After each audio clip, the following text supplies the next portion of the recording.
4장 25절에서 32절까지의 말씀을 통해서 제목을 이렇게 정해봤습니다. 마귀에게 틈을 주지 말라. 한번 따라해 봅시다. 마귀에게 틈을 주지 말라. 빈틈이 없어야 돼요. 우리는. 여러분 동의하십니까? 그럼 과연 빈틈이 없는 삶은 어떤 삶인가? 우리가 오늘 내용을 통해서 하나씩 살펴보도록 하겠습니다. 자, 우리 지난주 말씀을 좀 리마인드 하자면, 우리가 정말 하나님의 은혜 가운데, 십자가의 은혜 가운데 옛사람을 벗어버리고 새 사람을 입는 삶을 살아야 한다라고 말씀을 드렸어요. 여러분, 지난 한 주간 거짓과 죄악 가운데 얼룩져 있던 우리의 옛사람을 버리셨습니까? 아멘이세요? 그리고 늘 하나님의 말씀을 따라, 성령의 은혜를 따라 새 사람을 입는 삶을 살아오셨습니까? 대답들을 잘 못하시네요. 자신이 없으시죠? 그도 그럴 수밖에 없는 게, 옛사람을 벗고 새 사람을 입으라 라고 지난주에 벗으라, 입으라 이러한 제목으로 우리가 은혜를 나눴는데, 여러분, 우리가 옛사람을 벗고 새 사람을 입는 것은 한마디로 무엇이 변화되어져야 되냐? 외모가 변화되는 게 아니라 우리의 심령이 변화되어져 간다고 그랬어요. 그러니까 우리의 모든 사고 체계, 사고 방식, 가치관, 이러한 것들이 다 변화되어져야 한다라고 말씀을 드렸습니다. 그런데 이렇게 변화되어지는 것은 무엇으로 가능하냐? 우리의 수양과 우리의 노력과 우리의 실력으로 변화되어질 수 있더냐? 그렇지 않다고 했어요. 우리가 좀 참아야지, 그래 하면서 내가 한번 인내해야지, 노력하고 수고한다고 되는 일이 아니라고 그랬어요. 이 일은 어떻게 해야만 가능할 수 있냐? 심령이 변화되고 새로워질 수 있는 것은 오직 예수 그리스도의 말씀을 들음으로 이루어질 수 있다고 했어요. 여러분 기억나세요? 그러니까 우리가 말씀을 늘 선포되는 자리에 어떻게 해야 돼요? 있어야 돼요. 우리의 자리에 있어야 됩니다. 여러분, 재미있는 건 아담이 뱀의 꼬여를 받고 타락을 했다고 그랬잖아요. 그럼 타락이라는 말이 어떤 의미를 가지고 있냐? 자기 자리에서 이탈하다라는 뜻을 가지고 있어요. 그러면 우리가 하나님 앞에 타락되지 않고 온전히 이 거룩을 지켜나가고 성결을 지켜나가는 첫 번째 방법은 뭐냐? 우리에게 주어진 말씀의 자리, 예배의 자리에 어떻게 하는 거예요? 있어야 되는 거예요. 지키고 있어야 돼요. 여러분, 고속도로를 가다 보면, 예를 들어 여기서 부산을 간다라고 할 때 부산까지가 어느 만큼 남았는지 알지 못할 때 중간중간에 뭐를 세워놨죠? 이정표를 세워놓습니다. 이정표를 세워놔서, 부산까지 지금 몇 킬로 남았다, 한참 가다가 이제 몇 킬로 남았다, 그리고 이 길이 맞다, 반드시만 가면 된다, 이거를 제시하지 않습니까? 근데 여러분, 이정표는 바람이 심하게 불면 그거 뽑아다 다른 데 옮겨놨다가 바람 안 부는 데로 실내로 넣어놨다가 다시 또 묻어놓고 그렇습니까? 비 온다고, 눈 온다고 뽑았다가 아니면 어디 치워놨다가 다시 또 그 자리에 또 이렇게 박아놓나요? 이정표는 서른도 씨의 노래처럼 비가 오나 눈이 오나 바람이 부나 1년 365일 그 자리에 말뚝처럼 박혀서 버티고 있다라는 거예요. 여러분, 우리가 바로 그런 사람이 되어야 될 줄로 믿습니다. 우리가 영적인 이정표가 되어야 됩니다. 비가 오나, 우리 인생에 비가 오나 눈이 오나 바람이 부나 어떠한 역경과 환란이 몰아치나 내 어떠한 삶의 굴곡진 삶이 나에게 찾아오나, 나는 언제나 어디 있어야 된다? 하나님이 내게 주신 예배의 자리에, 하나님이 내게 주신 찬양의 자리에, 하나님이 내게 주신 기도의 자리, 말씀을 듣는 그 자리에 우리는 딱 붙어 있어요. 이런 어떤 삶이 우리에게 있어야 된다. 근데 문제는 우리 서로 피차간에 참 이게 불편한 게 뭐냐면, 하나님 말씀을 듣고 한순간에 확 달라지면 좋은데, 그런데 이것은 시간과 역사를 통해 조금씩 바뀌어지는 일이라. 내가 예수 믿고 예수님을 나의 구세주로 영접합니다, 성령 받았습니다 라고 한다고 하루아침에 내 옛 모습들이, 옛사람들이 흔적없이 싹 벗어버리는 건 아니라는 것입니다. 이게 우리를 불편해하고 힘들게 하는 거예요. 그럼에도 불구하고 우리는 여전히 어떻게 해야 되냐? 하나님 말씀이 선포되는 그 자리에 붙어 있어야 한다라는 사실. 자, 오늘 계속해서 우리가 옛사람을 벗어버리고 새 사람을 입기 위해서는 어떻게 해야 되는가? 하나님 나라의 유업을 예수님과 함께 공동의 상속자로 부름을 받았다면 우리가 그 신분에 걸맞게 어떠한 인생을 살아가야 할 것인가에 대해서 하나씩 살펴보도록 하겠습니다. 자, 먼저 25절 말씀입니다. 시작. 그런즉 거짓을 버리고 각각 그 이웃과 더불어 선된 것을 말하라. 이는 우리가 서로 지체가 되며. 아멘.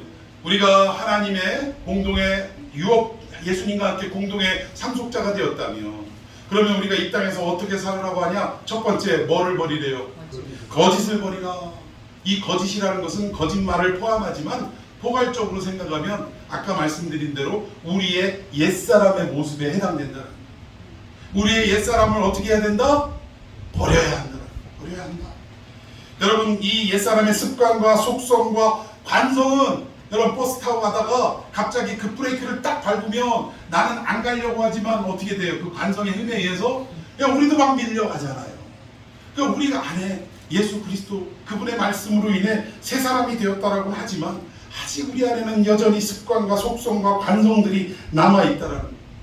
그래서 이 모습 때문에 내가 내 모습 때문에 실망하고 낙담하고 무너져 내릴 때가 있습니까? 없습니까? 있어요? 없어요?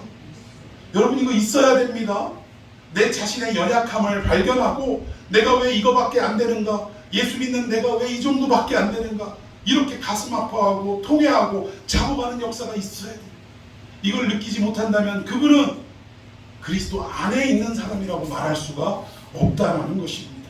그런데 여러분, 이것 때문에 내가 혹시나 구원받지 못한 것은 아닌가? 하나님이 나를 사랑하지 않는 것은 아닌가?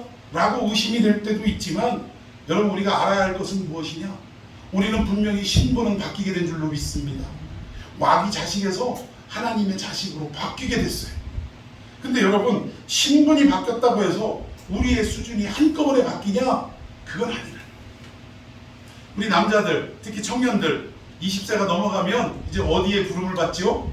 나라의 부름을 받아서 다들 어디 갑니까? 군대를 가게 됩니다.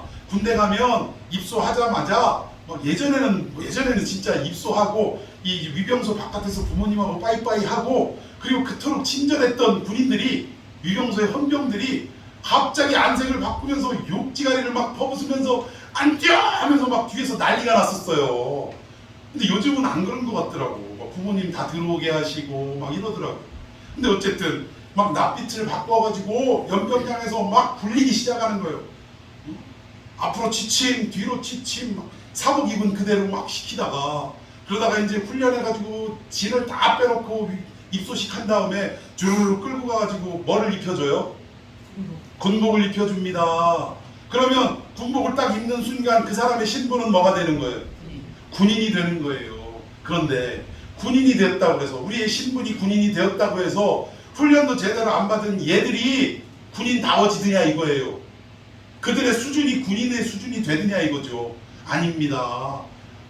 좌양 앞으로 가면은 왼쪽으로 가는 애, 오른쪽으로 가는 애, 뭐가 뭔지 모르는 애 수두룩하게 나와요. 총도 그냥 막 함부로 들고 뭐 이런 애들이 막 여기저기서 튀어나온다는 거예요. 분명히 신분은 군인인데, 군복을 입은 군인인데 그들의 수준은 아직 군인에 미치지 못하고 있는 모습. 우리도 그런 거 아닐까요? 우리의 신분은 마귀의 자녀에서 하나님의 자녀로 완전하게 바뀌게 된 줄로 믿습니다. 그런데 우리의 실력은 하나님의 자녀다운 모습으로 아직은 성장하지 못합니다. 그래서 우리가 원치 않지만, 저도 이 설교 준비하면서 얼마나 제 자신을 돌이켜봤는지 몰라요. 우리가 무엇 때문에 자꾸 낙심하냐면, 예수 믿고 거룩한 백성이 되었는데 자꾸 우리의 입술에서는 뭐가 튀어나가요? 욕이 막 튀어나가. 그러니까 욕하는 내 모습을 보고 나도 놀래고 주변 사람들도 막 놀래고 시험 들고 그러는 거예요. 근데 여러분, 낙심하지 마시고 시험 들지 마시기 바랍니다. 하나님은 우리의 신분은 단번에 바꾸시지만 우리의 실력은 시간과 역사 속에서 바꿔주신다고 그랬잖아요. 그러면 우리가 이렇게 생각하면 돼요. 작년에는 내가 한 달에 욕을 한 10번씩 퍼부서댔어. 그런데 올해는 보니까 세상에 내가 한 5번으로 욕이 줄어들었네. 그러면 이건 뭐예요? 하나님께서 나를 훈련시키시고 하나님의 자녀답게 만들어가고 계신 과정으로 우리가 믿으면 된다.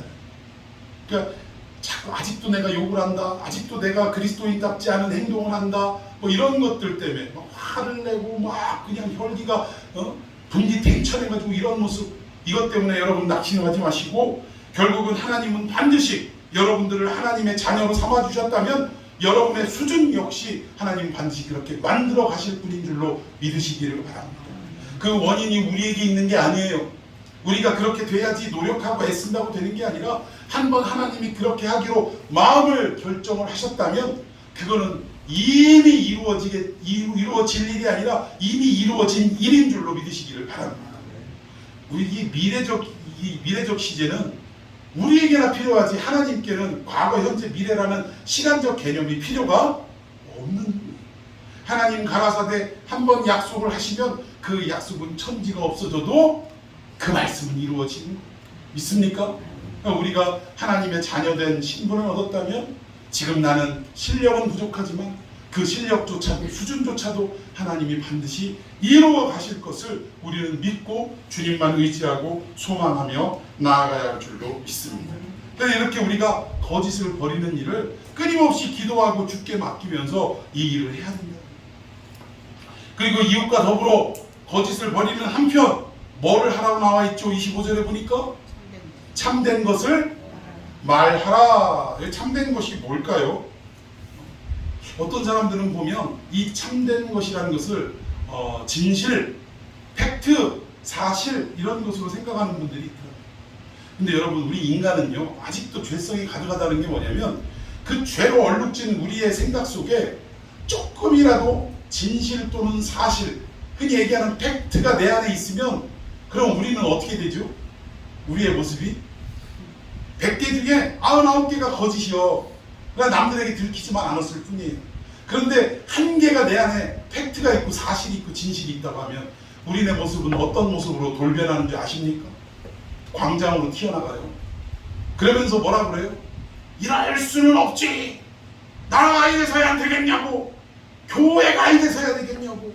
교회 안에 빨갱이들이 있고 주사파가 있고 막 이런 소리를 막 외치는 거예요. 근데 여러분 우리 인간은 팩트 앞에, 사실 앞에, 진실이라고 하는 것 앞에 큰 소리를 치려고 하지만 여러분 이게 전부가 아니라 우리 인간에게는 팩트보다 더 중요한 게 있다는 거예요. 중요한 게. 근데 우리 그리스도인조차 이 팩트보다 더 중요한 무언가가 있음을 깨닫지 못하고 자꾸 사실 앞에, 진실 앞에, 팩트 앞에만 막 외치고 있다. 근데 여러분 인간의 팩트는요 영원하든가요? 한계가 있든가요? 우리가 말하는 사실이라는 거 한계가 있든가요? 아니면 영원하든가요? 한계가 있어요. 한계가. 여러분 이런 말 들어보셨어요? 그때는 맞는데 지금은? 그게 무슨 팩트예요? 그게 변함이 없어야죠. 근데 그때는 맞는데 지금은 틀리대요.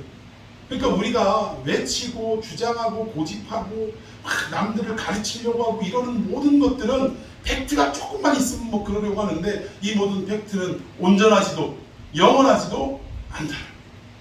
그래서 우리 그리스도인들은요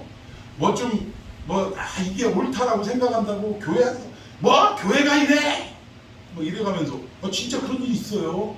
교회가 좀 크고 공동의회 같은 거 할 때 보면 뭔가가 조금 도덕과 윤리적으로 볼 때 약간만 좀 삐끗하다. 근데 그게 하나님의 뜻일 수도 있어요.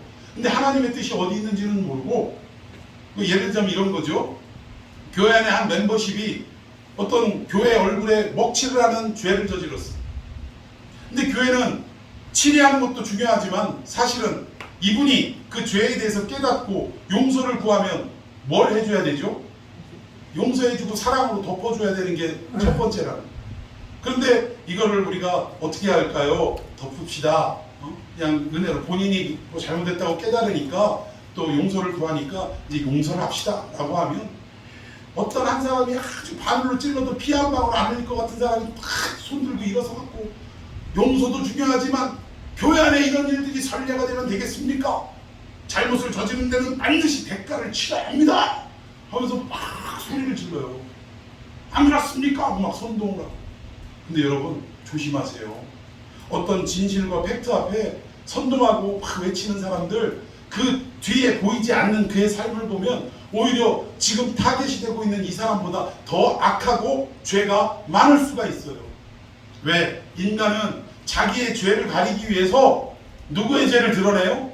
남의 죄를 드러내는 게 이게 생리적이기 때문입니다. 여러분 100이면 거의 그렇습니다. 너무 지나치게 막 강조하고 외치는 사람들 보면 그 사람은 더 부끄럽고 허물 많은 인생을 사는 사람이 일 것이 틀림이 없는 경우가 많아요. 그래서 우리가 팩트와 진실이라고 막 외치고 사실이라고 외치는 이러한 삶이 크게 옳은 게 아니라는 거예요. 이 참되다라고 하는 사실 위에 우리는 무엇을 두어야 되냐? 가치를 두어야 되냐? 뭘 가치를 둬야 될까요? 진실보다 더 위에 있는 진리라는 것에 가치를 둬야 돼요. 진리. 말씀의 가치를 둬야 돼요. 이 말씀은 사람의 말씀이 아니라 예수 그리스도 하나님의 말씀에 가치를 두어야 한다는 것입니다. 그러니까 조속같이 변하는 인간의 사실과 진심 앞에 우리가 맞다 틀리다 하고 막 선동이 돼가지고 이리 가고 저리 가고 막 난리치고. 제가 존경하는 목사님 한 분이요, 며칠 동안 가슴앓이를 하고 계세요. 왜 그런가 했더니 당신은 목사로서의 위치를 지키고 자기의 책임과 의무를 다하고 있는데 세상에 어디서 나와가지고 막 외치고 큰소리하는 사람들에게 자기 뜻에 동조하지 않는다고 그래가지고 세상 상욕을 갖다가 퍼부은 모양이에요. 그 목사님한테. 제가 아주 존경하는 목사님인데 그 목사님한테 상욕을 퍼붓고 목사가 그게 뭐냐는 식으로 막 아니 자기들 의견에 동조하지 않으면 그렇게 뭐 욕먹고 이래야 됩니까? 그러니까 이분이 자기가 뭐 잘못한 게 있어서 욕을 먹으면 욕먹어 싸지 하고 받아들이겠는데 자기는 자기의 의무와 책무를 다했는데 욕을 갖다가 막 요즘 애들 말로 상욕을 때려 박으니까 심장에다 때려 박으니까 이분이 마음에 상처 마상을 입어가지고 그래가지고 막 없어지질 않는데요. 생각이 그쳐지질 않는다고 그러시더라고요. 참 이런 어떤 사실과 진실 앞에 자꾸 외치는 모습보단 여러분 우리는 진리 위에 기반을 두고 살아가는 사람이 되어야 할 줄로 믿습니다. 그게 새 사람을 입는 모습입니다. 여러분 우리 인간의 진리라는 게 진실이라는 게 얼마나 허무맹랑한 것인지 여러분 성경에도 그게 나와요. 예수님이 체포되기 직전에 뭐라고 말씀하세요? 너희들이 오늘 나를 다 배반하고 내 곁을 다 도망가리라 떠나가리라 말씀할 때 하여튼 우리의 그 배씨 베드로 뭐라고 합니까? 가만히 있는 다른 제자들까지 도매금으로 탁 뛰어넘기면서 떼넘기면서 뭐라고 그래요? 이것들 다 배반할지라도 나는 어떻게 한대요? 결코 주님을 배반하지 아니할 것입니다. 주님과 함께 할 것입니다. 근데 여러분 묻습니다. 베드로가 이 고백을 하고 이 선언을 할 때 베드로의 마음이 거짓이었을까요? 사실이었을까요? 거짓이었을까요? 사실이었다는데 문제가 더 큰 거예요. 베드로는 자기의 진심이 나는 다 버려도 예수님 나는 안 버립니다. 이게 진심이었어요. 그런데 하루도 지나기 전에 아니 몇 시간이 지나서 체포돼서 예수님이 가야바 뜰 앞에 끌려가셨을 때 그때 뭐라고 그래요? 계집종이랑 또 그의 어투를 보고 사투리 쓰는 걸 보고 너 갈릴리 그 도당 아니냐라고 할 때 뭐라고 합니까? 나는 아니라. 처음엔 나는 아니라고 끝났으면 얼마나 좋아. 계집종이 맞다 막 이러면서 큰소리 치니까 나는 아니라 하면서 부인과 함께 저주도 했다는 거예요. 물론 이 저주라는 것이 지금 두 가지로 해석이 돼요. 하나는 예수님을 막 저주했다 욕했다 이런 해석이 되어지고 또 한 해석은 자기 자신, 그 자기 자신의 어떤 모습, 내가 미쳤지, 저렇게 힘없이 무너져 나가는 저 예수라는 저 사람을 믿고 내가 3년이나 따라다녔다니, 내 배를 버리고 그물을 버리고 저 사람을 따라다녔다니 에이그 등신아 하면서 자기 자신에 대한 저주를 했다라는 이러한 해석이 또 있습니다. 근데 어떤 해석이 옳은지는 뭐 나중 문제이고 어쨌든 그는 바로 몇 시간 전에 예수님 배반하지 않겠다라는 사실과 진실의 기반을 두고 소리 외쳐 강조했다. 그런데 몇 시간 지나기도 전에 그 사실과 그 팩트라는 것은 어떻게 돼버렸어요? 돌변하고 말았다라는 것입니다. 여러분 우리는 팩트를 말한다고 막 거품 물고 소리치지만 결국은 진리 앞에 그것은 아무것도 아닌 거랍니다. 그러니까 우리는 진리의 기반을 두고 여기에 참된 것을 말하라 25절에 말씀하고 있는데 여기 참된 것은 곧 예수 그리스도의 말씀, 복음, 진리를 말합니다. 진리를 말해야 한다는 것입니다. 그것이 바로 우리가 옛사람을 벗어버리고 새사람을 입는 모습이라는 거예요. 근데 여기 보니까 거짓을 버리고 각각 그 이웃과 더불어 참된 것을 말하라. 이웃과 더불어 참된 것을 말하라. 쉽게 말하면 우리 주변 사람들에게 예수 그리스도의 진리를 기반해서 말을 하라 이 얘기입니다. 세속적인 쓸데없는 얘기하지 말고 인간의 팩트와 인간의 사실에 기반한 이런 얘기하지 말고 도덕과 윤리를 기초로 말하지 말고 오직 무엇을 기초로? 하나님의 말씀을 기초로, 복음을 기초로 이야기하라는 거예요. 그러면 여기 이웃과 더불어라고 하고 그 이웃과 우리가 서로 뭐가 된대요? 지체가 된다는 거예요. 우리가 사실과 진실에 기반하지 않고 예수 그리스도의 진리를 기반으로 말을 할 때 우리는 이웃 사람들과 교회 안에 우리 형제 자매 즉 교회 공동체의 일원들과 뭐를 이루냐? 지체를 이룬다. 지체를 이룬다는 것은 더 쉽게 말하면 한 몸을 이룬다라고 말할 수 있는 거예요. 그러니까 결국은 이 진리는 언제나 무엇과 같이 한 묶음으로 돌아가냐? 우리 교회 공동체, 우리 이웃과 한 묶음으로 돌아가고 있다. 여러분 말씀이 진리는 결국 말씀이라는 얘기고 언어라는 얘기인데 언어가 나 혼자 필요할까요? 안 할까요? 저 외딴 동굴 속에 나 혼자 있어. 언어가 필요해요? 안 해요? 들어줄 자도 말해줄 자도 없는데 언어가 뭐가 필요해요? 그러니까 항상 언어라는 것은 누군가와 함께라는 의미를 내포하고 있다. 결국 진리에 기반해서 우리가 말씀을 하고 소통을 하다 보면 결국 이 참된 말은 어떤 결과를 가져오냐? 교회 공동체를 세우는 역사가 일어납니다. 내가 진리를 말하느냐 아니면 거짓을 말하느냐 이거는 뭘 보면 아냐면 우리가 말할 때 이런 얘기 하잖아요. 내가 뭐 틀린 말 했어? 나 있는 말 하는 거예요? 내가 뭐 잘못된 거 있어? 하면서 얘기하는데 여러분 그 말 자체가 중요한 게 아니라 결과를 놓고 생각하면 돼요. 내가 한 이 말이 우리 공동체를 교회를 세우는 결과를 가져오느냐 아니면 이 말 때문에 아무리 옳은 말이라 할지라도 이 말 때문에 공동체가 분열되고 무너지고 흩어지는 결과를 가져오느냐. 그럼 결국 진리냐 진실이냐라는 것은 결과물 즉 교회가 세워지느냐 무너지느냐의 결과를 보면 우리가 알 수 있다는 거예요.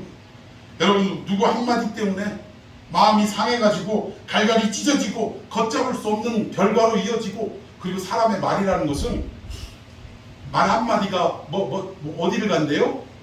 천리를 간대요. 천리를. 그 말은 뭐냐면 여기서 시작된 여기 한두 사람에서 시작된 언어가 그 말이 교회 공동체 전체로 퍼져나가는 건 삽시간이에요. 삽시간. 여러분 새 중에서 가장 빠른 새가 무슨 새인 줄 아세요? 네? 제일 빠른 새 무슨 새?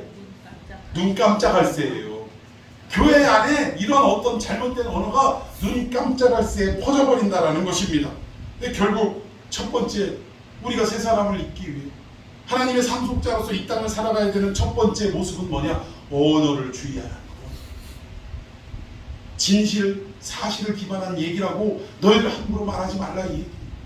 결과 우리는 진리를 기반으로 말할 때 결국 어떻게 된다고요? 교회를 세우고 성도를 세우고 성도에게 위로를 주고 회복을 주고 그렇다고 해서 맨날 좋은 게 좋은 거예요 하면서 뭐 이렇게 안 좋은 얘기 하지 말라 그 얘기가 아니에요. 기도를 심도 깊게 하고 내가 한마디를 전할 때 이 말이 과연 저 상대방에게 어떤 상처가 되지는 않을까를 심사숙고하고 하나님 앞에 기도로 여쭙고 어떻게 할까요? 전해줄까요? 말까요? 이거를 반복하다가 결국 하나님이 그래 저 영혼을 위해서 한번 조심스럽게 이야기를 하는 게 좋겠다 라고 하나님이 말씀하시면 우리에게 그런 마음을 주시면 조심스럽게 말을 꺼내야 됩니다. 아무리 옳은 얘기라도 말 한마디 잘못 꺼내서 상대방의 상처를 입고 시험 들은다면 이거는 교회를 무너뜨리는 결과를 초래합니다. 여러분 욥 아시죠? 욥이 굳건한 사람입니다. 어떠한 상황과 환경 앞에서도 그런 신앙이 무너지지 않았어요. 심지어 그의 인생의 동반자인 부인이 아내가 너 그럴 거면 하나님 저주하고 죽어버려라 하고 막 이러고 집을 나갔어요. 그때도 욥의 신앙이 무너졌어요? 안 무너졌어요? 안 무너지고 버텼어요. 근데 세상에 어디서 무너지고 시험 든 줄 아세요? 욥의 친구라는 사람들이 와가지고 신앙을 가장해가지고 야 생각해봐 아무리 네가 옳게 살았다고 그동안 정말 하나님께 축복받았다고 막 자랑하면서 살아갔지만 네가 이 모양 이 꼴이 된 데는 네 삶을 돌이켜볼 때 뭐 하나라도 하나님 앞에 잘못한 일이 있어서 이런 게 아니겠냐. 억울한 욥한테 막 그렇게 얘기를 하면서 너 죄 없다고 자꾸 그러는데 잘 생각해. 이러면서 그 얘기가 결국 욥의 마음을 어떻게 했어요? 무너뜨리고 말았다. 시험에 들게 만들었다는 것이. 그러니까 우리는 첫 번째로 옛사람을 벗어버리고 새 사람을 입는, 그리고 그리스도인으로서 온전히 이 땅을 살아가는 첫 번째 훈련은 무엇이 되어야 되냐? 언어에 대한 훈련을 해야 된다는 겁니다. 이 언어는 누가 제일 쓰기 좋아하는 작전이냐? 우리의 대적 사탄 마귀가 교회 공동체를 무너뜨리기 위해서, 성도들 간의 교제를 꺾어버리기 위해서 제일 사용하기를 즐겨하는 매개체라. 그래서 우리는 뭐 조심하자? 말 조심하자. 야고보서에 보니까요, 우리 혀는요 길들이기가 어려운 거랍니다. 그리고 이 혀의 결과가 지옥불과 같대요. 그러니까 말 한마디로 상처 입히고 또 상처받고 무너지고 관계가 깨지고 이런 일들이 너무나 많다. 제가 설교하면서 저 자신을 많이 돌이켜보고 다시 한번 조심해야겠다라고 생각하는데, 저는요 예전에 말을 참 험하게 했던 인생을 살았던 게 수십 년 돼요. 학창 시절부터 아주 흔히 얘기하는 양념을 말끝마다 전 집어넣었던 사람입니다. 인생을 너무 험하게 살아가지고. 그런데 여러분, 하나님 은혜 가운데 제가 정말 하나님의 자녀로 모태신앙이지만 인격적으로 만나고 난 뒤에 제일 먼저 들리는 소리가 뭐냐면, 같은 제가 17살 그때쯤 아마 처음 그 예수님을 인격적으로 받아들인 것 같아요. 만난 것 같아요. 근데 그때 막 방언도 받고 막 교회 보따리 담요 보따리 끼고선 지하 교회 가가지고 나를 새도록 막 기도하고 이럴 때인데, 아니 친구들하고 이렇게 돌아다니다 보면 뭐가 귀에 들리기 시작하냐면, 얘들 왜 이렇게 말끝마다 한 문장을 얘기하는데 욕이 2번 3번 들어가더라고요. 숫자 18을 왜 이렇게 좋아하는지 막 이런 얘기. 그리고 아주 동물 애호가들이라 개도 좋아하고 막 별 짐승들을 다 좋아하더라고요. 근데 그전에는요 한 번도 제가 느끼지 못했어요. 근데 은혜 받고 나니까 이 욕이 들리기 시작하더라고요. 그리고 친구들하고 같이 가다가 버스 안에서 얼마나 제가 낯빛이 부끄러웠는지, 낯이 뜨거워졌는지 슬금슬금 어떻게 해요? 친구들 이렇게 모여가지고 얘기하는 데서 슬금슬금 멀리 친구 아닌 것처럼. 그때는 제 믿음이 이제 막 예수님 만났을 때니까, 얘들아 복음이 어떻고 예수가 어떻고 그런 말 쓰면 안 되지. 여러분, 제가 그 얘기를 했다면 아마 친구들이 저를 이상하게 바라봤을걸요. 얘가 미쳤나? 약을 잘못 먹었나? 이랬을지도 몰라요. 근데 어쨌든 그리고 살았던 경험이 있는데, 아까도 말씀드린 것처럼 신분은 바뀌었는데 우리의 수준은 바뀌어야 안 바뀌어요? 잘 안 바뀌어요. 그리고 어려서부터 이게 성격이 굳어지다 보니까 제가 특히 우리 자녀들한테 화가 나고 좀 애들이 뭐 좀 잘못하면 막 이래 큰 소리가 나가고, 큰 소리를 막 칠 때 애들이 막 말대꾸하고 대들고 이러면 이 그냥 뭔 놈의 새끼야 하면서 막 욕을 막 퍼부어요. 근데 욕하고 나서 가만히 생각해보면 뭔 놈의 새끼라고 하면 이거 도대체 누구를 욕한 거냐? 애들을 욕한 거냐? 나를 욕한 거냐? 막 이런 생각도 들고, 그러면서 오늘 말씀 준비하면서 내가 언어를 정말 조심해야 돼. 아이들한테 직접 하는 말도 조심해야 되지만, 아이들하고 같이 차 타고 가다가 조금 뭔가가 문제가 생겼을 때 나도 모르게 확 그냥 성격을 내뿜으면서 하는 욕들, 잘못된 말들, 이런 것도 내가 조심해야겠구나 라는 그런 생각을 했습니다. 여러분, 우리는 진실에 기반해서 말하는 자가 되지 말고 뭐에 기반해서? 진리를 기반해서 말하는 인생이 되어야 할 줄로 믿으시기를 바랍니다. 근데 이것도 언어도 훈련이더라고요. 자꾸 내가 험한 말하고 이러는 것을 하면 할수록 어때요? 늘어요, 안 늘어요? 늘어요. 늘면서 아주 자연스럽게, 아주 그냥 혀에 착착 붙게 잘합니다. 가끔 이렇게 TV나 이런 드라마들, 영화 같은 걸 보면 여 배우들이 그 욕하는 장면이 있는데, 그 원래 평상시에 욕을 잘하던 여배우는 그 드라마 안에서, 그 영화 안에서도 욕을 할 때 그 욕하는 게 너무 자연스럽고 착착 붙어요. 아주 찰지게 욕하더라고. 근데 욕이 익숙하지 않았던 여배우가 이 대사상 욕을 할 때 보면 그 욕이 뭔가 어설프고 웃기고, 그렇죠? 뭔가 걸맞지 않는 옷을 입은 것처럼 이렇게 들릴 때가 있어요. 우리도 그래야 됩니다. 세상적인 험한 이야기들, 또 진리에 기반한 이야기들을 강조할 때는 정말 뭔가가 어색한 모습이 돼야 돼요.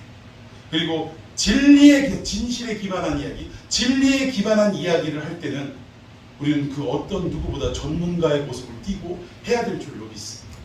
이런 모습이 저와 여러분 안에 넘치 임하기를 축원해 드리겠습니다. 자, 두 번째, 첫 번째는 언어에 대한 이야기를 했고요. 자, 두 번째는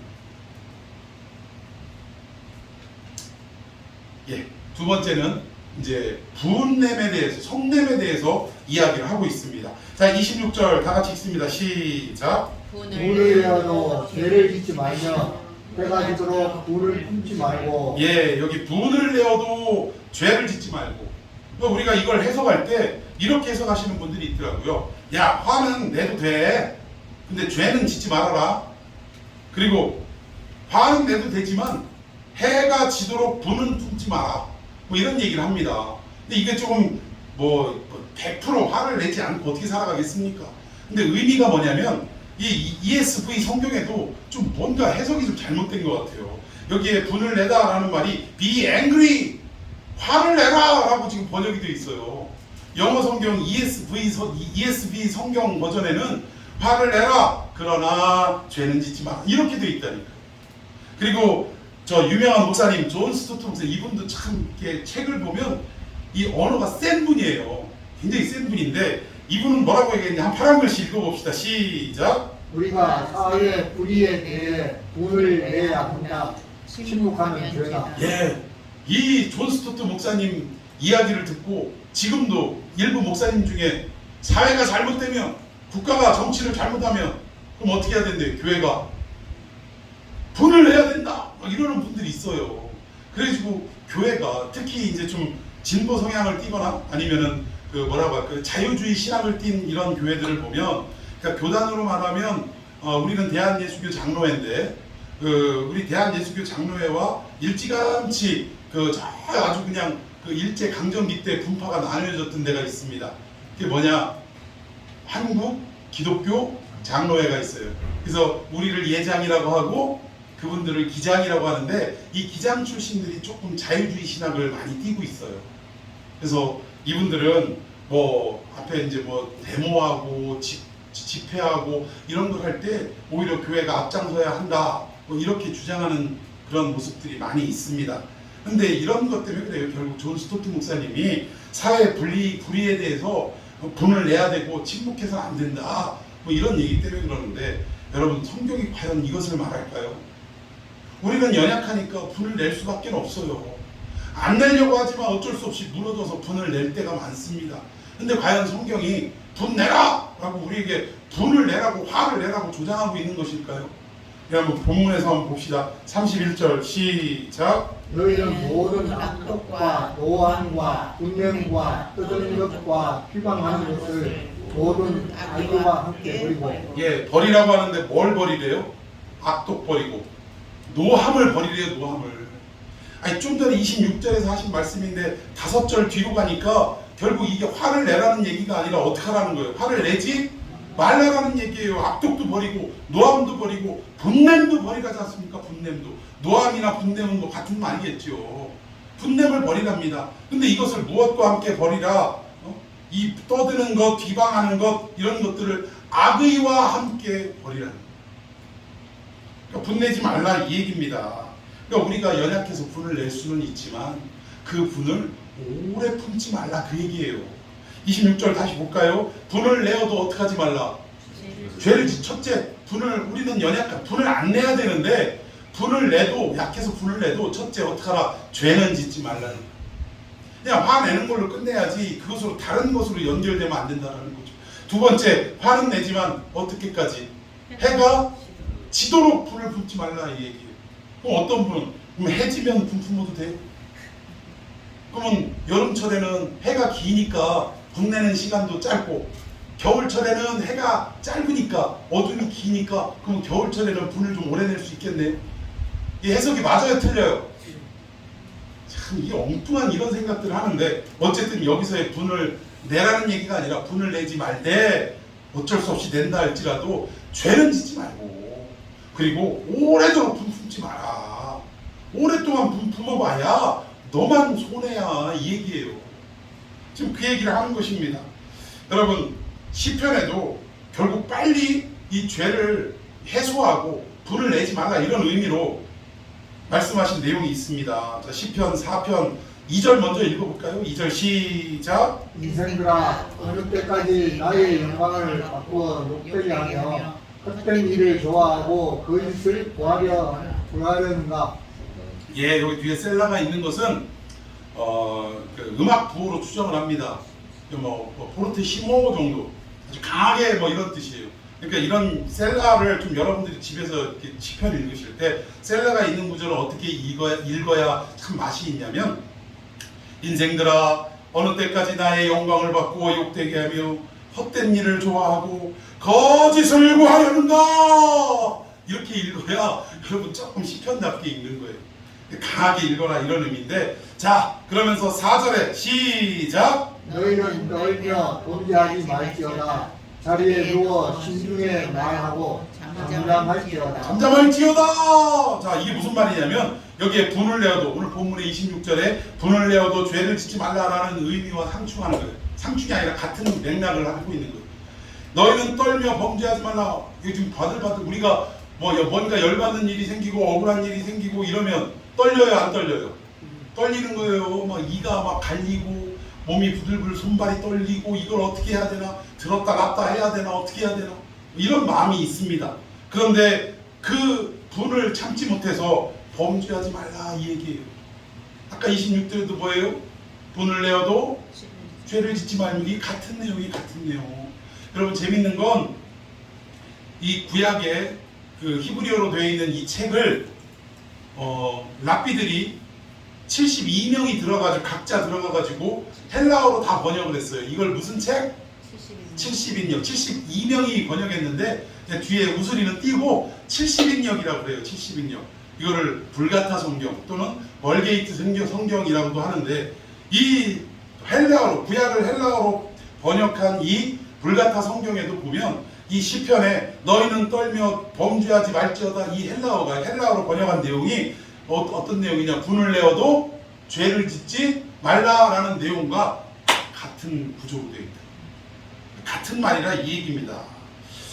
자, 무언가 표현은 안 돼 있지만 억울하고 뭔가 힘이 들고 용서하지 못할 그런 상황에서 떨며 이러고 있는데, 범죄하지 말고 자리에 누워서 심중에 조용히 말하라. 도대체 내가 왜 이렇게 분을 참지 못하는가? 이유가 무엇인가? 한번 잠잠히 또 한번 하나님께 묵상하는 이런 시간을 가져라 라고 지금 말씀하는 것입니다. 자, 8절도 읽어봅시다. 시작. 내가 평안히 눕고 자기도 하리니 나를 안전하게 살게 하시는 이는 오직 여호와이시니라. 예, 떨고 분내고 어찌할 바를 모르고 있었는데 하나님께서 가만히 누워서 심중에 네가 한번 얘기해봐라. 그러시다가 결국은 이 사람이 뭐를 찾았어요? 평안을 찾은 거예요. 평안을 찾고, 그리고 자리에 누웠다가도 생각만 나면 어때요? 벌떡벌떡 일어났던 내가 이제는 평안히 눕고 잠도 자게 되었다는 거예요. 그러면서 그 원인이 어딨나 봤더니 나를 안전히 살게 하시는 이는 오직 누구시더라? 여호와이시니이다. 이 말은 뭐예요? 내가 당한 억울함, 내가 당한 이 상황, 이 모든 것들을 나의 힘으로 해결해 보려고 했던 내 마음이 이제는 기도와 묵상을 통해 다 정리가 되고, 그렇다, 내 힘으로 해결할 것이 아니라 누구에게 맡기면, 하나님께 맡기면 나에게 진정한 평화가 오고 나에게 진정한 잠자리가 제공이 된다. 이 얘기를 지금 하는 거예요. 불면증에 시달리면서 잠도 못 자는 우리들이 취해야 될 일은 뭐냐? 그 생각, 고민, 그것을 누구에게 맡겨라? 하나님께 맡기라는 거예요. 여러분, 우리가 잠 못 자고 밤을 그냥 뜬 눈으로 새우고 이러는 이유가 뭐냐면 내 마음이 불안하기 때문입니다. 염려와 근심과 걱정이 내 속에 온통 가득 차 있기 때문에 그래요. 그런데 예수님 말씀하시죠. 누가 염려함으로 그 키를 한 자나 더할 수 있겠느냐? 아니, 염려하고 고민하고 그렇게 번민한다고 해서 해결이 되면 하세요. 그래서 해결될 일이면 하세요. 그런데 성경은 뭐라고 말씀하고 있냐? 아무도 그걸 해결하지 못한다는 거. 그럼 해결 방법은 뭐냐? 그 고민과 고통과 걱정과 근심거리, 염려거리들 가득한 내 삶을 누구에게 맡기라? 하나님께 맡기라. 잠자리에서 하나님께 맡기고 여기 생각하고 묵상하고 하나님께 기도하라 이 얘기예요. 하나님, 내가 내 힘으로는 해결할 방법이 없습니다. 아니 내 자신의 수준을 좀 그대로 아래라고 좀. 내가 고민하고 걱정하고 머릿속에 주판을 튕겨가면서 계산기 눌러가면서 이건 이렇게 윗물 빼가지고 아랫돌 맞고 윗돌 빼서 아랫물 맞고 아랫돌 빼서 윗돌 윗물 맞고 백날을 하면 위에다 뺐다 넣었다 해보세요. 해결이 됩니까? 더 상황만 악화되는 거예요. 그래서 우리는 어떻게 해야 되냐? 하나님께 온전히 맡겨야 한다는 거예요. 분이 나고 화가 치밀고 이런 일이 있을 때 내 힘으로 해결해 보려고 하지 말고, 여러분 자기가 자기 힘으로 어떻게 해결해 보려고 괴물 잡겠다고 난리치다 보면 결국 누가 괴물이 돼 있어요? 자기 힘으로 잡겠다는 그 사람이 괴물이 돼 있어요. 지금 우리 한국 정치판도 마찬가지입니다. 막 모여가지고 막 데모하고 구호 외치고 상대방 욕하고 비방하고 막 이렇게 해서, 여러분 주사파가 그렇게 해서 잡힐 것 같았으면 언제 잡혔을까요? 자유당띠 잡혔어. 자유당띠. 옛날에 그게 참 유명한 예화였는데 무슨 얘기하면 언제 했던 얘기요? 자유당띠. 옛날에 했던 얘기가 자유당 때 했다는 이런 표현인데, 이미 우리가 그렇게 해서 인간의 힘과 노력과 실력으로 뭔가를 해결할 것 같았으면 언제 해결받다고요? 어느 때? 자유당 때. 아직도 해결 못 보고 있잖아요.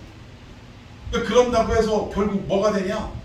하여튼 주사파를 때려잡아야 되고 빨갱이들을 몰아내야 되고 목사들 가운데 빨갱이가 많다 이래가면서 막 이런 분들, 전라도 출신이라고 다 빨갱이 아닙니다. 전라도 출신 목사고 그 교회 전라도 사람 많아도 그 교회가 빨갱이 교회는 아니에요. 우리가 그걸 좀 알아야 됩니다. 우리하고 조금 생각이 다르고 우리하고 조금 이념이 좀 다를 수는 있어요. 근데 그것을 몰아내야 될 대상으로, 아니 그분들도 주 안에서 다 뭐예요? 우리가 형제요, 자매 아닙니까? 여러분 가정에서 우리 동생이 나하고 조금 생각이 달라. 그럼 이런 놈은 몰아내야 돼, 안 몰아내야 돼? 이놈은 우리 집하고는 생각이 다른 놈이요. 우리는 더불어 잘 되자는 놈인데 이놈은 혼자 출세하자는 놈이요. 그러니 이런 놈은 일찌감치 밥 굶기고 어떻게 해야 돼? 쫓아내야 돼 하는 가족이 있으면 손 들어보세요. 종교로 얘기할까요? 우리 자식 중에 신천지가 하나 물들었다고 합시다. 신천지 하나 있으니 이런 놈은 내가 낳은 적이 없어 이러면서 저 이단 말종 저놈 새끼라고 하면서, 그러면서 그 아들 호적에서 파는 부모님이 있어요, 없어요? 있어요, 없어요? 그럼 부모님도 어떻게 하시던가요? 그 아이를 위해 끊임없이 기도하고, 마치 100마리의 양 중에 잃어버린 한 마리 양을 찾으려고 목자가 온 산을 헤집고 다니다가 겨우 찾은 것처럼 이 아이를 건져내기 위해서 신천지 본부 앞에 가서 피켓을 들고 내 아들 내놔라, 내 딸 내놔라 이러면서 결국 그 자식 찾기를 얼마나 간절히 애태웁니까? 그럼 우리 안에 아예 이분이 거짓 사상, 이단의 사상을 외치는 그런 교회와 그런 목사가 아니라면, 이 땅에 살아가다가 저 진보도 될 수 있고 보수도 될 수 있죠. 우리 서로 간에 조금 이해가 좀 안 되고 용납이 좀 안 돼서 그렇지 얼마든지 그런 생각 할 수 있는 겁니다. 그럼 이것을 다 무엇으로 극복해야 되냐? 진리로 극복해야죠. 진리로. 아무튼 정치 얘기만 하면 막 열이 받아가지고. 아무튼 우리는요 정의롭게 산다고 막 밖에 나가서 막 외치고 난리가 납니다. 광장에서 소리치고 싶으면 막 욕구가 불불듯이 일어나요. 교회가 왜 이러냐고 막 이러면 막상 외치고 나면 우리 속이 좀 시원해요, 안 시원해요? 시원해지죠. 근데 그게 전부가 아니라는 것입니다. 사탄이 그걸 노리는 거예요. 사탄이 그걸 외쳐가지고 결국 교회가 어떻게 되게 만들어요? 분열되게만. 지금 한기총을 중심으로 해서 교회가 일부 그 전모 목사님을 따르는 쪽과 그렇지 않고 그냥 복음만 외치는 쪽, 더 심하게 얘기하면 오히려 그분들하고 척을 지고 다른 진보 쪽 의견을 말하는 교회와 나눠져요, 안 나눠져요? 나눠졌어요. 나눠지고 목사님들은 서로 간에 유튜브를 통해서 욕을 하는데, 야 목사님들이 얼마나 욕하고 살았는지 그 욕이 얼마나 찰진지 모르겠어. 야 목사님이 어디서 이런 욕을 다 배워갖고 한다냐? 깜짝깜짝 놀랄 욕들을 세상에 어떻게 그런 욕을 상욕을 해요.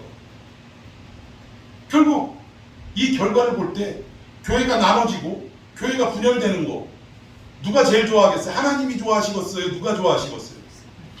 마귀가 좋아하는 거예요. 마귀가. 그 결국 이 얘기는 뭐냐? 우리의 분냄으로 말미암아 우리의 언어를 잘못 사용함으로 말미암아 결국 뭐를 벌려준 거냐? 틈을 벌려준 거라.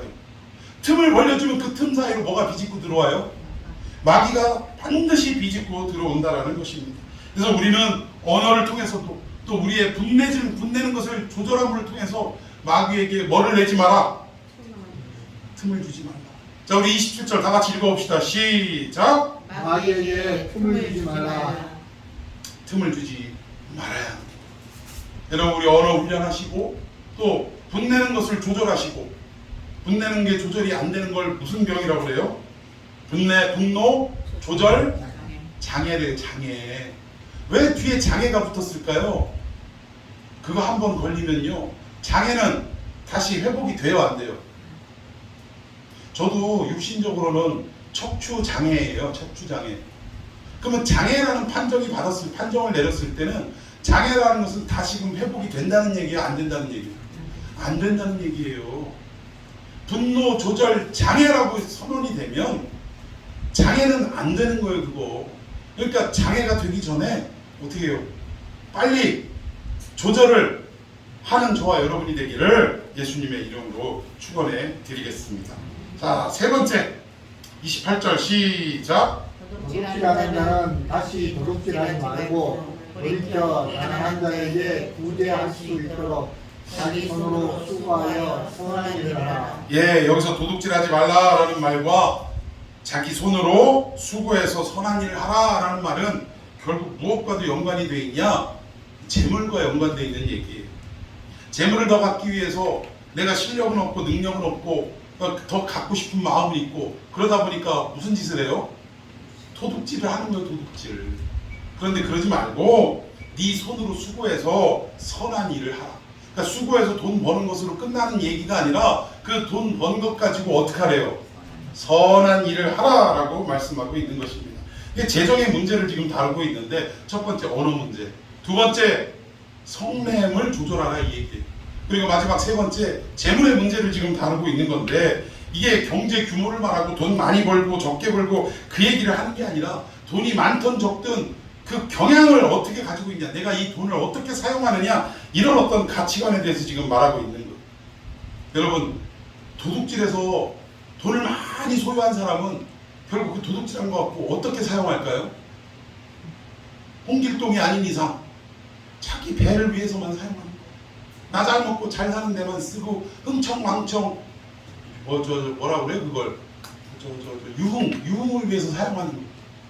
근데 여러분 정말 내가 생각을 바로 가지고 진리 위에 기반을 두고 내가 수고하고 노력하고 기도하고 이 모든 주신 것이 하나님이 주신 것이라 믿고 이렇게 해서 버는 사람들은 우리는 뭐예요? 소득이 생기면 이 소득에 뭐를 합니까? 11조를 해요. 여러분 우리는 한국교회 제가 모르긴 몰라도 80% 이상이 11조를 하기는 다 하는데 이 11조를 엉뚱하게 하시는 분들이 대다수. 11조의 진짜 정신을 모르고 11조를 하세요. 기껏해야 한다는 소리가 뭐예요? 하나님이 나에게 100만 원을 벌게 하셨으니 10만 원은 누구 것? 11조니까 10만 원은 하나님의 것. 그러면 90만 원은 나 먹으라고 쓰는 거니까 내 것, 이렇게 생각해요. 11조의 진짜 정신은 나에게 허락하신 모든 것이 누구의 것입니다? 하나님의 것입니다 라는 마음으로 그 표시로 믿음의 고백으로 11조를 드리는 거예요. 여기 11조는 10개 중에 1개 그 뜻이 아니에요. 여기에 1은 첫 것을 말하는 거예요. 첫 것. 내게 주신 모든 소산 중에 첫 번째 것을 드린다. 이걸 뭐라고 하죠? 첫 열매라고 하잖아요. 초태산이라고도 하죠. 첫 열매라고 하는 거예요. 그럼 첫 열매를 드리는 의미는 뭐냐? 나에게 주신 모든 것이 하나님의 것입니다.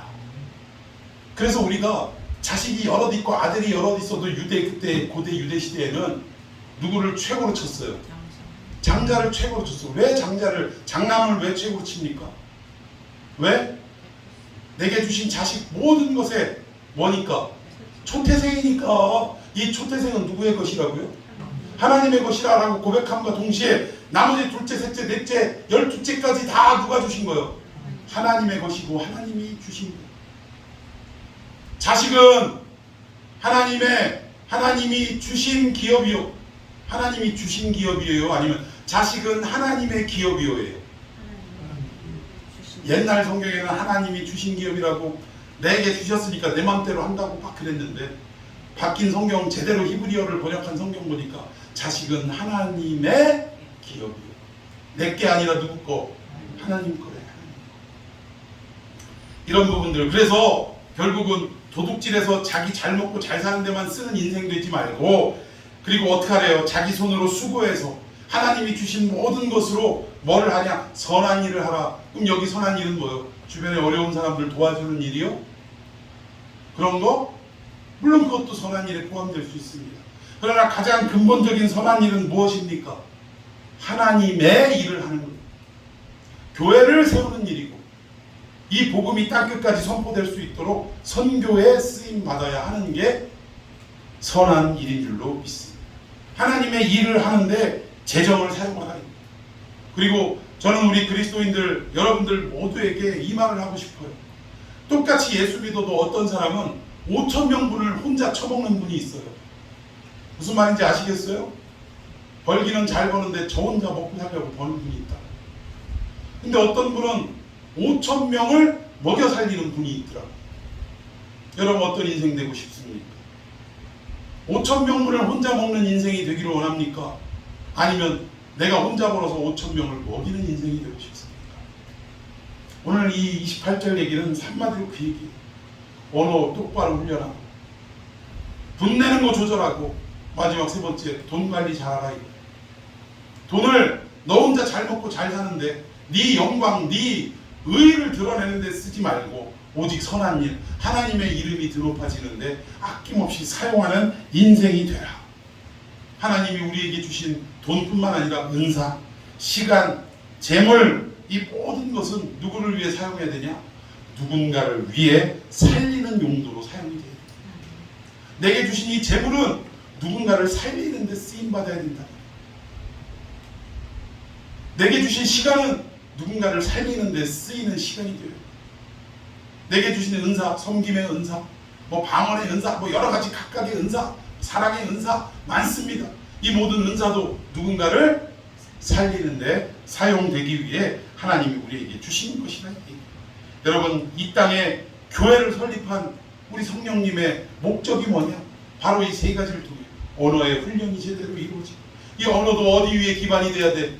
진리 위에 기반된 언어 훈련이 되어지고, 또 인간적 감정으로 여러분 화내는 거는요 예수님이나 조절이 되는 거예요. 성전 안에서 장사하고 돈 바꾸는 자들 상을 때려 엎고 채찍질하면서 뭐라고 욕을 하셨잖아요. 이 독사의 자식들아 하면서. 그러면 여러분 생각해 보세요. 예수님이 이 행동을 할 때 분노 조절 뭐 이걸 잘 하셔가지고 막 때려 엎을 때도 살짝 뒤집어 엎고 채찍질도 살짝 하면서 이 아들아 이 뱀의 자식들아 이렇게 하셨겠어요? 우리 식으로 말하면 야 이 뱀 새끼들아 이 독사 새끼들아 누가 여기서 이 짓을 하라고 그랬냐고 막 발로 상을 때려 엎어 차고 그러셨을 거 아니에요. 왜 결국 분냄도 의분을 낼 수 있는 건 우리 예수님 뿐이에요. 우리가 내는 건 다 우리의 분이 나의 의를 위해서 낸다니까. 사람들이 의 막 분내는 거 보세요. 조그마한 팩트 하나 가지고 조그마한 그 사실 하나 가지고 나는 옳다라는 이런 생각으로 막 외쳐대고, 결국 우리는 분노를 조절하는 그러한 은혜가 우리 가운데 있어야 된다. 마지막 세 번째, 우리에게 주신 시간과 또 은사와 또 재물마저도 생명을 살리는데 쓰임 받아야 한다는 것입니다. 이게 새 사람을 입은 사람들의 모습이라는 거예요. 자, 오늘 세 가지 말씀 결론으로 여러분 요약을 해봤습니다. 자, 읽어봅시다. 첫째, 언어입니다. 진리에 진리에 기초한 언어가 되어야 된다. 그리고 언어가 제대로 훈련돼야 된다. 자, 둘째, 분노는 마귀에게 틈을 준다. 예, 화내고 이러는 거 마귀에게 틈을 주는 거. 할 수 있으면 분내고, 분을 내도 죄 짓지 말고, 그리고 해가 지도록 품지 말라는 것은 빨리 분노를 삭제하고 평안한 마음을 가져야 한다. 용서하는 마음 가져야 합니다. 자, 마지막 셋째. 하나님이 나에게 주신 은사, 시간, 재물은 누군가를 먹이고 살리는 것이 되어야 한다. 여러분 아멘이십니까? 이 세 가지의 삶의 모습이 여러분들의 삶 가운데 차고 넘치는 역사가 있기를 예수님의 이름으로 축원해 드리겠습니다. 자, 우리